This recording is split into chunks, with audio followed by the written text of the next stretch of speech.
it's not Bungie's job to give me a job. It's my job to make sure that I get to keep doing what I'm doing. Like, Bungie shouldn't be focusing on content creators and being like, oh, they're running out of stuff, like, to promote the game, like, make stuff for them.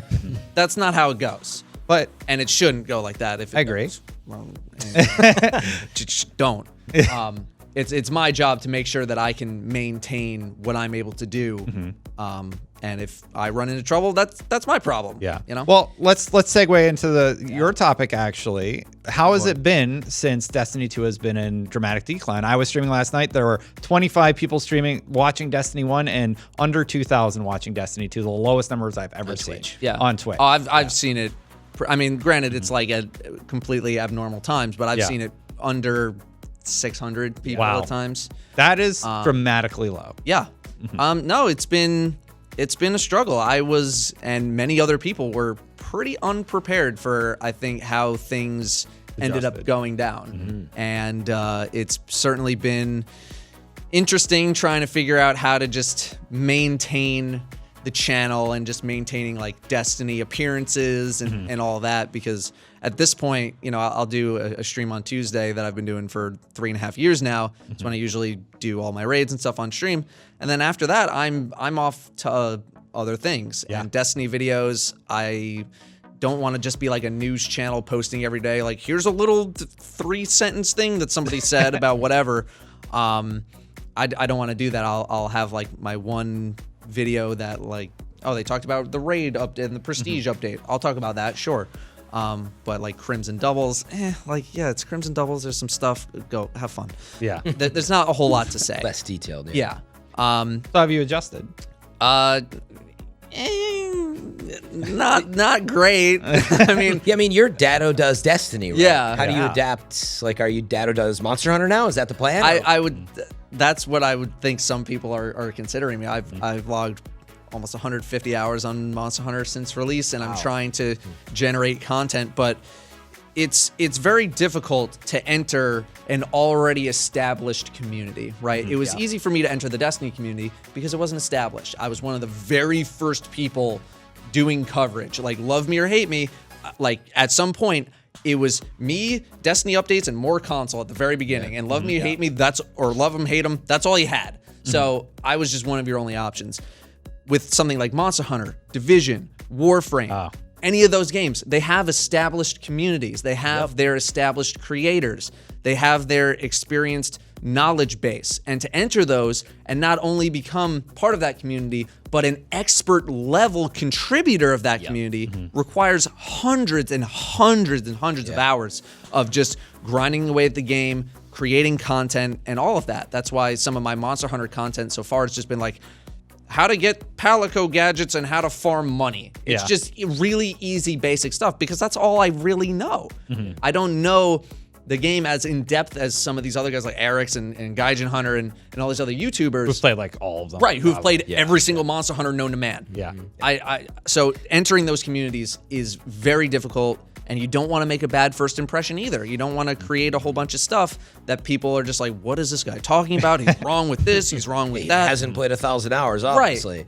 I need to build credibility in these franchises, and that's something that I just don't have yet. So it's very tough to break into another one of those markets. Interesting to hear you say that, because that's, I think, the challenge with what we have now. We get James Duggan on the show sometimes. He's got some great feedback, and he's got great, game knowledge in a bunch of areas, but he hasn't played Destiny 1. And there's a bunch of people who say that in the comments. Doesn't mean his feelings are, it's it doesn't invalidate them. No, it doesn't. But some people, it's a different perspective. Some people do feel that way though, because they're like, hey, you didn't like grind for 500 hours and didn't get a Gjallarhorn like I did all year one. So relating to those people, relating to those people for sure is difficult. And I actually heard Holtzman say similar things on DCP. He's like, when you come in on number 2 and you haven't had any of the previous experience on that, it's like for the way we feel with Warframe and Division, like I wasn't there for all those last few years. It's difficult to talk about those games. Yeah. I get the sense, though, that you're catering, though, to a Destiny audience who plays Monster Hunter, though, right? Which is a good thing. But is that the sense you get as well? It's a lot of the people that were playing Destiny and now moved on to Monster Hunter? Yeah, I mean, it's sort of just like, hey, this is a thing that I'm pretty interested in. if you guys are playing it too, here, like, let's learn together. You know, like I'm learning and you guys are learning, so let me get a little far ahead of you, and then okay, here's how this works and here's how that works.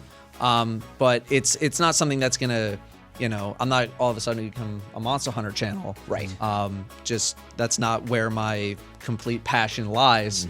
But it's just trying to figure out, like, okay, what's something at least in the meantime that I know a decent chunk of my audience is doing that I can maybe help them along the way while we're burning time waiting for Destiny content in between. Burning time, the new map that's coming out. So sort of bringing the conversation full circle, talking about the weapon balance. The thing that I loved about the content that you created for Destiny 1 was you would take a bunch of different sniper rifles that seemed to be in the meta. You would try them all out during the raid. You would take the math and then apply that to a video where you break down the statistics of what the weapons do. That's super interesting, high-level content. In Destiny 2, it's changed so that, hey, if it has this stat, this is how much it's going to do, and they're all sort of flat. So to bring the article into the conversation, do you think randomizing roles would create more interesting gameplay in Destiny 2, or should they avoid it?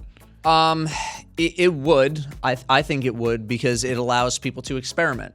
It allows people to maybe realize, like, oh, this gun that had a previously locked role, all of a sudden when you get this perk combination on it, it ends up being a little bit more interesting. Yeah.